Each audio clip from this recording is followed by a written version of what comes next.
That was a wild scene, Rick. And I had an NFL scout telling me, who was at the game, he said, you think that these guys are fast on TV? He said, in person would blow your mind. How much talent was out there on the field on Saturday? It was off the charts, Dan. It was off the charts. I think the two winning relay teams in the SEC track meet were both on display. The receiver position, there's at least 7 of those guys that are going to play in the NFL. The second half was taken over by the 2 running backs. We knew the quarterbacks were really good, and when Tua kind of got comfortable there in the second half, he put on a show. That touchdown pass on 4th down to Judy, that like goal line comeback out, that was awesome throw. But this kid Burrow, Dan, when Alabama got this game to 1 score, they did it twice in the fourth quarter. Burrow in those 2 drives, which both ended in touchdowns, goes 9 of 12 for 106 and has 2 carries for another 30-some-odd yards. That guy, I've said it before, is Tom Brady. He is going to be a remarkable NFL player. Okay, what do you see? Because you used to be a quarterback's coach. You play the position, so I trust your assessment as much as anybody. But I loved his demeanor, because I don't know if he's up 14 or down 14. And I said that's a great attribute to have at that position. Does he have all of the other things that you want? In what you're saying, he could turn out to be a great NFL quarterback. He's got great accuracy. And there were maybe 2 or 3 throws in the entire game that I think he wants back. He's got a great sense of anticipation. That's the thing you're looking for most when you're making the transition from college to pro, because spaces don't stay open as much as they do at the collegiate level. You know, they're open, but they don't stay open. So you have to anticipate. He has that. He has that ability.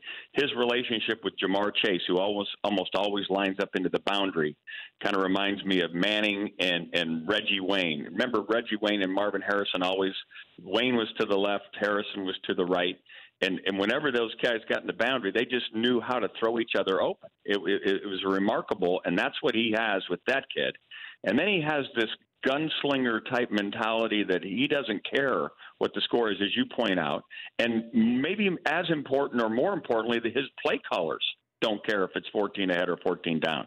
In these situations where the conventional school of thought is, hey, let's just see if we can churn out some clock here, make some first downs, they go right back to whipping it around the yard. They did it against Texas earlier in the year, and it resulted in a 31 for 39 performance, and here he goes again. This guy is unique. He really is, and his ability to stay alive in the pocket, extend plays.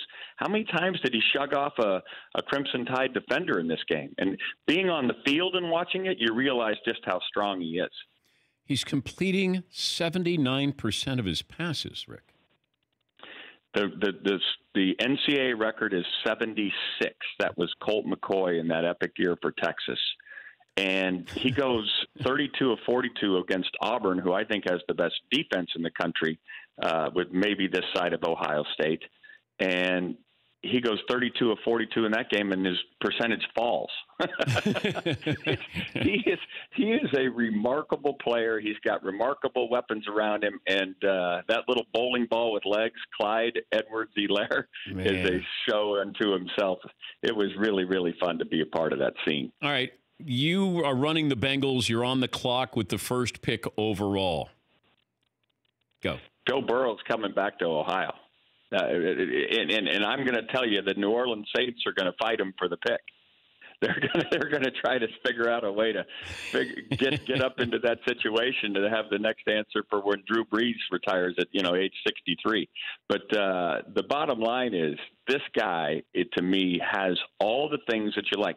Dan, this is a guy that on his recruiting trip to LSU, when he was transferring from Ohio State, walked out and the Tiger team was working out. They were running wind sprints. He asked for shorts and tennis shoes so that he could go run with the team. This is that kind of leader. This is that kind of cachet. He's not over his skis, into it for the fame. He just likes being on this team, and it just has Brady written all over it, but maybe a little bit better athlete than Tom is in terms of escaping the pressure. I haven't heard you this deeply in love in a long time. This is a man crush. There's no question about it. This guy, I keep looking for holes in his game. You know, knowing that I was going to be down there, I watched a bunch of tape. This guy makes play after play after play. That first throw he threw to Jamar Chase down the sideline was absolutely a thing of beauty. It was the ball was never had a ounce of wiggle in it. It was perfectly thrown over the outside shoulder. Only Chase could make the play. And it was that kind of afternoon. It really was fun to watch. For more Dan Patrick Show, tune into Audience Channel 239 on DirecTV. Stream for free on BR Live or download the Dan Patrick Show app.